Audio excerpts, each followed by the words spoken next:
Hello, Audrey. I hope I'm not interrupting your dinner or anything. Do you have a little time to talk? Oh. Hi, Dad. We just finished dinner. Just sitting around watching TV. What's the matter? Can I help you with something? I hope it's nothing serious. No, nothing like that. I just wanted to know what you're doing tomorrow. You and Gilbert are going to be home, aren't you? It's Friday, and I thought maybe you guys might be home. Yeah, Gilbert's back for a meeting at the head office on Monday, so he's returned today to spend the weekend together. As you know, he's assigned to the East Coast office until that project gets off the ground, so he wanted to relax at home for a change. He's scheduled back east on Tuesday. I sort of wanted to see my son, too. Would it be a bother if I stopped in tomorrow? I know you want to spend time with him, but just for a little while, perhaps? Do you plan to come alone? I just want to know because I would need to prepare lunch. Yeah, that's thoughtful of you. Thank you. And you know, Gilbert hates it when his mother gets too possessive and starts doting over him. She tends to do that. To be honest, Gilbert called me and made me promise not to tell her he was returning. Right. We were just talking about that, as a matter of fact. He also made me swear not to mention a word about his return. Yes. Well, I had to lie to her. I told her I was seeing an old friend who happened to be in town, and that I was driving over to have lunch with him. I sort of feel bad lying to her, but I really have no choice. Actually, I'm really seeing this friend, so it's not if I'm really lying. You know what I mean? Oh, okay. That's way better, huh? I'll talk to Gilbert later so we can get our story straight, just in case. Yeah, thanks. Better to be on the safe side, just in case. Okay, so tomorrow I plan to meet up with my friend in the morning, and then I will head over. Is 1 p.m. or so alright with you guys? Yeah, no problem. I'll have lunch ready for you. I bet you're excited to see your son. Yes, I certainly am. Okay, Audrey. See you tomorrow.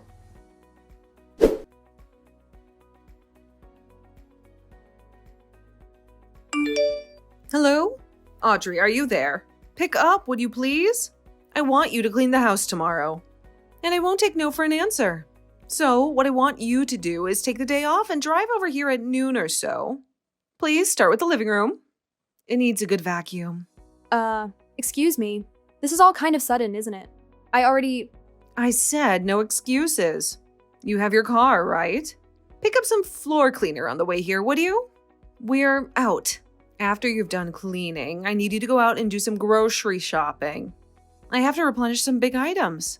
Case of bottled water and a case of Audrey'd soup. I've got a whole list here.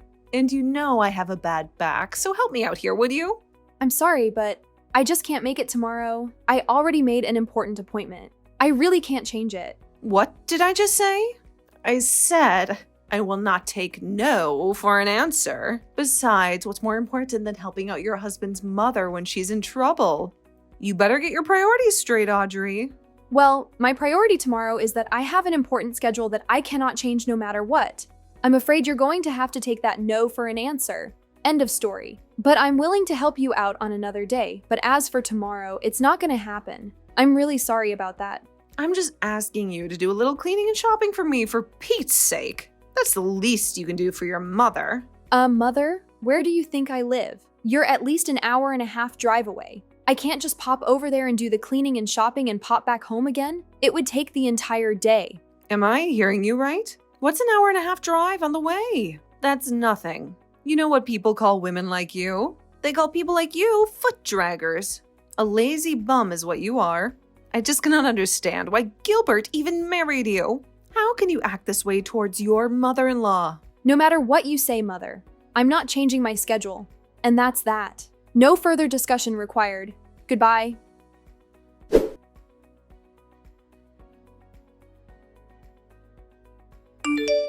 Audrey, good morning. How are you? I'm fine, Dad. How about you? Yeah, not too bad. Just finished meeting with my friend. I'm on my way there now.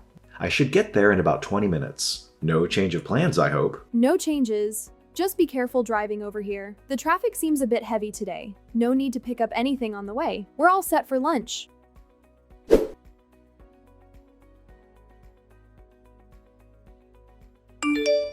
Audrey, where the hell are you? I thought you would be cleaning the living room about now. I always knew you were lazy, but I didn't realize you were this much of a good-for-nothing slacker. I waited all morning for you. I never thought you would defy me so blatantly. There are consequences for your insubordinate attitude. You do realize that, I hope. The living room still needs vacuuming, and you still have to pick up all those items at the grocery store. The store is not going to be open all night. I want this done today. This is the job of the daughter-in-law. You must get over here right this minute and get to work. I want you here in 30 minutes. No ifs, ands, or buts about it. You hear me, Audrey? There will be consequences if you disobey me. As punishment for defying me and not showing up as I asked. You're going to have to prepare dinner tonight, too. And I'm not talking about slapping a ham and cheese sandwich together. A proper dinner. You got that? Mother, are you finished? You were going on, and I couldn't get a text in edgewise. I thought I told you I wasn't going over there. I have another important appointment that I cannot cancel. I thought you understood. And I thought I told you to give your mother-in-law priority above all others, didn't I? I said my answer was no, and I wanted no further discussion about it. What is so hard to understand about that? You really are one cheeky woman, Audrey. And to think that my dear son, my precious Gilbert, married you. What was he thinking? You were just a deadbeat wife. You know what, Audrey? I want you to divorce my son and disappear from our family forever. That's what I want from you. Oh, great. Just when I thought this conversation couldn't get any more frustrating, you conveniently bring up your husband's absence. Typical. Always finding a way to avoid taking responsibility for your actions. Well, isn't that just perfect? Blaming me for everything as usual. I'm providing discipline because someone needs it, and all I get is criticism. You should be grateful that I'm trying to teach you some manners. Oh yes, because calling me names is such a great way to teach me. I'm sorry, but I don't see the logic in that. And don't act like you're doing me a favor. It's not discipline, it's just your way of asserting control over me. Control? Please! I'm just trying to make you a better person. You should appreciate my efforts instead of constantly questioning them. Maybe if you showed a little more respect and listened to me, we wouldn't have these issues. Respect? Really? Respect is earned, Mom. And you haven't exactly been the epitome of respect towards me. How can you expect me to respect you when you resort to name-calling and belittling me? It's a two-way street, you know. Oh, listen to Miss Perfect over here. So wise and righteous. Spare me the lecture, Audrey. I've been around longer than you and I know a thing or two about life.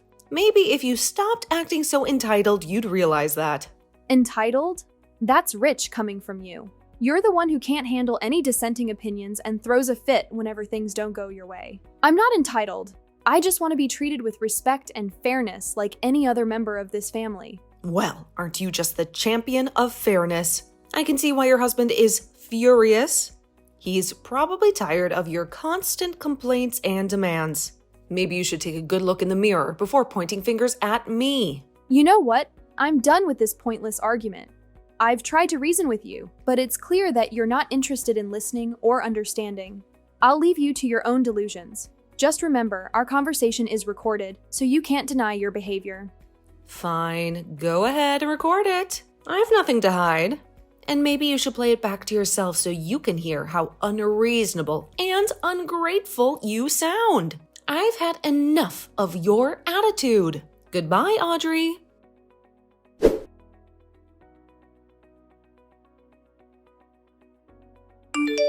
Caroline, what is wrong with it? What is this all about, for God's sake?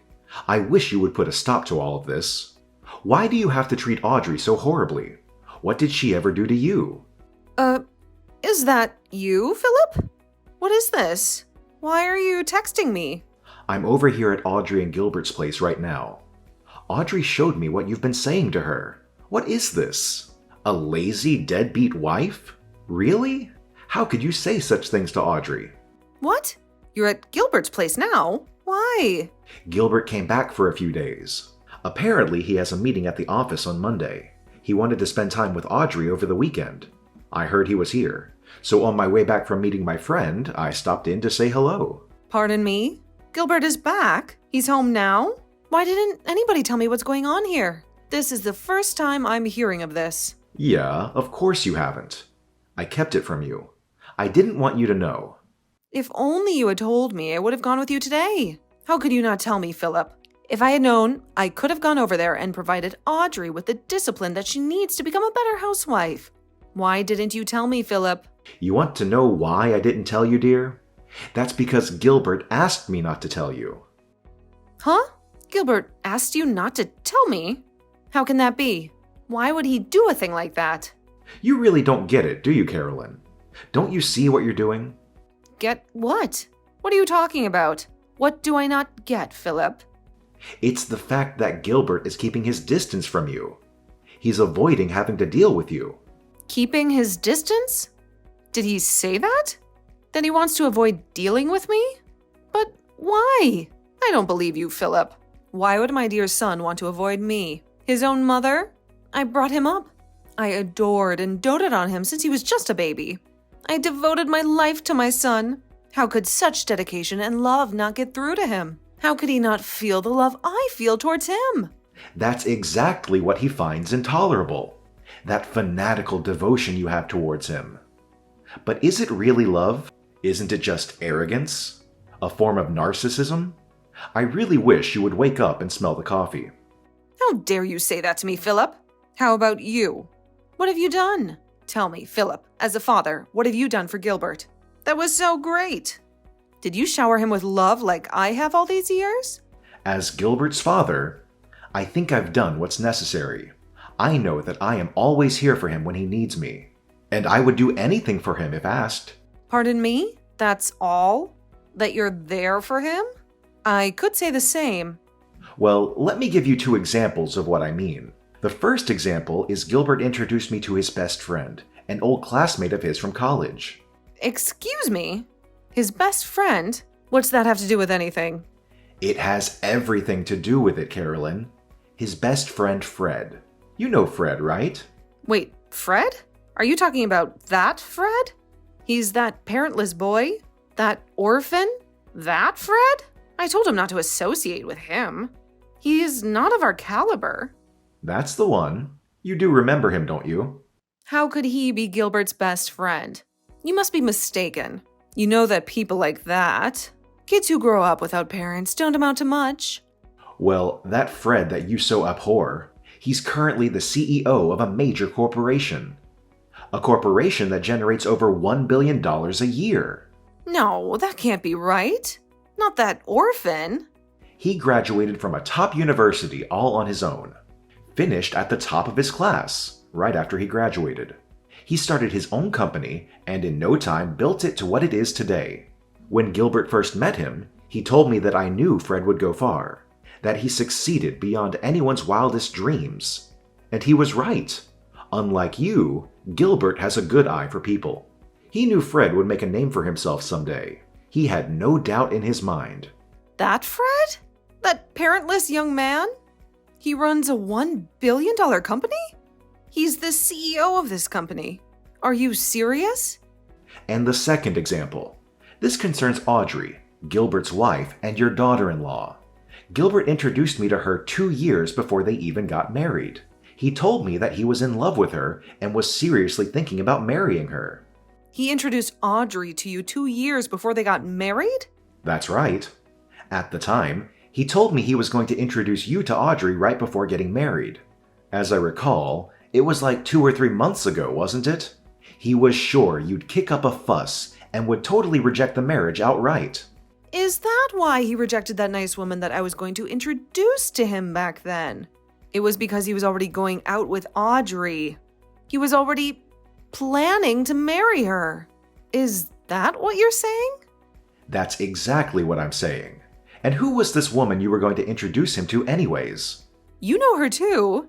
It's Sandy, from when he was in high school. You remember her. Wait a second, Carolyn. That's Sandy? Are you out of your mind? Why are you so shocked? I worked with her at the mall. She's so nice and very energetic and friendly. She would have been perfect for Gilbert. Did you know that their father is a company president? Sandy is much more suited for Gilbert than Audrey. Wasn't her father just some company clerk or something? I never really asked her. You're forgetting one thing, Carolyn. I heard that this Sandy has 3 kids, and she's not even married, for God's sake. On top of that, they aren't even sure who the father is. And you wanted Gilbert to marry this girl? But pardon me, where did you hear that? Not only does she have 3 kids, she's been divorced twice. I heard that her parents are so fed up that they're not even talking anymore. Is that true? You're not making that up, are you? I had no idea Sandy had. Everybody knows everybody around the area. Where have you been? I'm surprised one of your lady friends wasn't gossiping about it. Your discriminatory views are apparent, Carolyn. You only look at things superficially. How could you say that? Are you saying that I'm prejudiced? That was not my intention. I'm so glad that Gilbert has an eye for people. He knows good people when he sees them. If we had left it up to you to decide who Gilbert should marry, I'm sure he would have suffered the consequences. I'm glad he defied you and made his own decisions. His life would have been very different. I thought only of his happiness. I thought it was best for him. That's all. We really got off track, haven't we? I suspected that you probably had ill will towards Audrey and probably called her a name or two, but this? Are you serious, Carolyn? How could you call her such despicable names? Like I was saying, this was merely part of disciplining her. She'll never be a good housewife if she's not taught proper manners. A lazy, deadbeat wife is going a little too far, isn't it?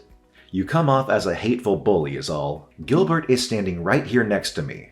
He's in total agreement. You've gone too far, Carolyn. No, this can't be. Gilbert wouldn't feel that way towards me. I'm going to head home pretty soon. You will be home, I hope. We need to sit down and talk, Carolyn. We need to discuss our future. Discuss our future?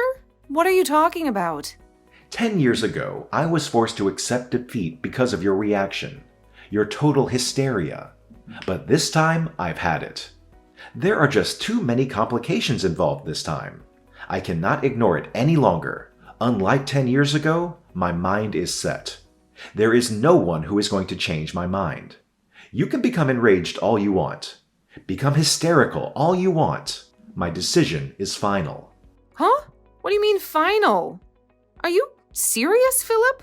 Where did you disappear to, for Pete's sake? I want you to reply this second. This is an emergency. Where have you gone?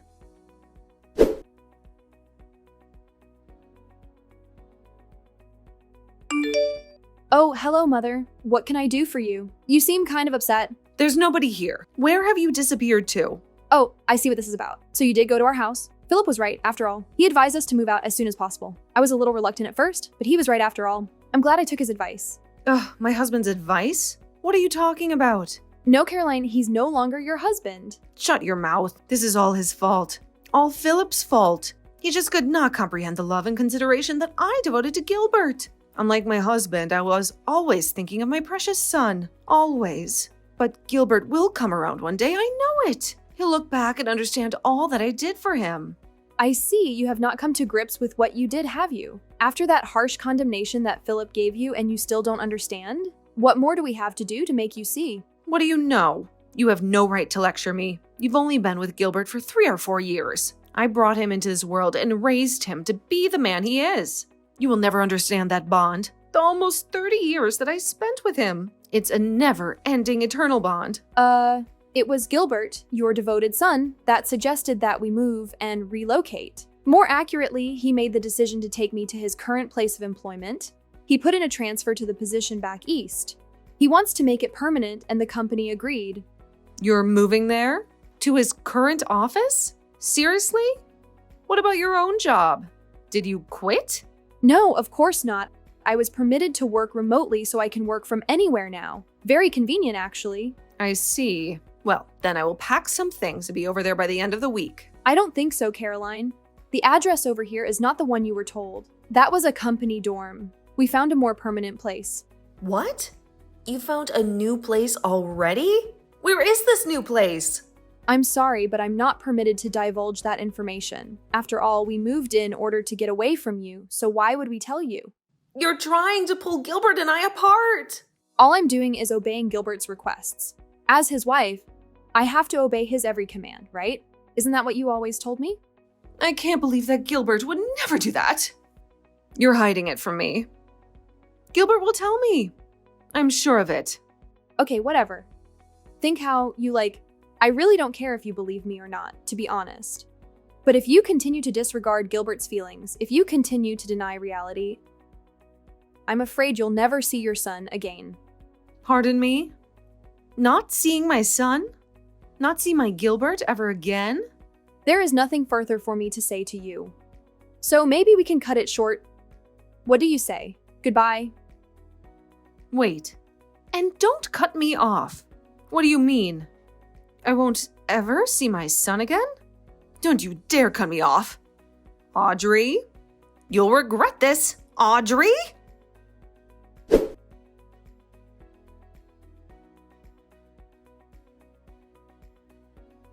No matter what we said, no matter how we tried to explain it to her, she just could not accept the fact that Gilbert was sick and tired of her abnormal devotion and love for him. Maybe her love for her son is so strong nothing will convince her otherwise. Gilbert tried various ways to make his mother understand his feelings, to no avail. He came to me and his father for advice after countless attempts to reconcile with his mother. She was his mother after all, and he wanted to settle the matter without breaking up the family. After his parents finally divorced, he sighed with relief, saying to me one night at the dinner table, "It's finally over." He finally seemed at peace with himself. My father-in-law was much of the same way, apologizing for making us wait for so long. Maybe if he had had the courage to divorce her 10 years ago, all this might never have transpired and I would not have endured such anguish. And what happened to Caroline? My former mother-in-law, you ask? I heard this from a friend of mine, and I would take it with a grain of salt. But apparently she found a young man that looked strikingly like Gilbert. I heard she used up all the money she received from her divorce and used it all on this guy. Last I heard, she was deep in debt. She completely disregarded warnings from her friends and neighbors and couldn't stop sinking money into this guy. She's always had a bullheadedness about her. Once she latches onto something, she won't let it go. Maybe that's why she ended up losing everything she cared for. But will I reach out to help her? I'm sorry, but no thanks. I don't think she would even accept my help.